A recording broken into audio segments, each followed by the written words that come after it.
First, we're going to copy our words onto our separate piece of paper. Notice how I have each letter separate. I know some of you guys may have had your letters overlapping, but at this step we need to have our letters separate so that we can cut them all out.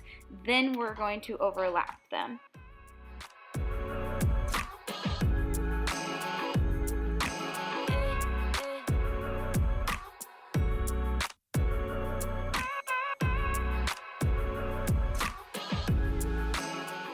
We're going to be painting on cardboard boxes, so here's just a clip of me cutting out my cardboard box.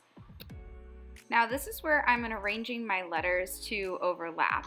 I want to leave space around the edge of the cardboard because that's where the main part of the color is going to be.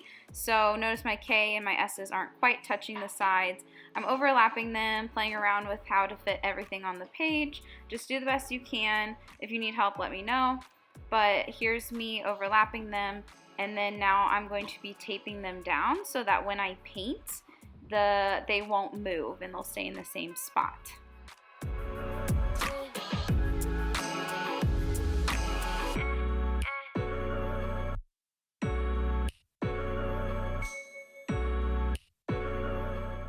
Now it's time to paint. I need to be careful not to put too much paint on my brush because we don't want to soak the paper too much, because then we can't reuse our stencils after this. So just be careful not to get too much paint on your brush, just a little bit to cover up the edges of your letters.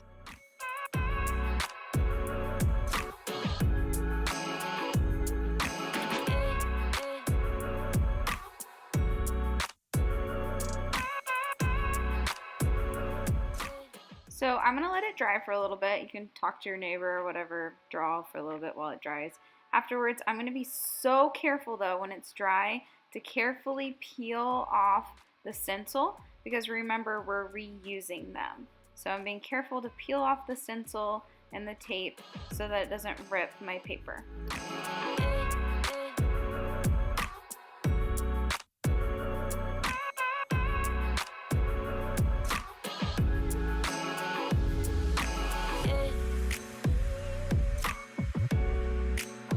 For the last step, you're going to see me outlining where my letters were overlapping. So for example, it kind of looks like a hot mess where the K and the I and the N meet. You can't really see the D.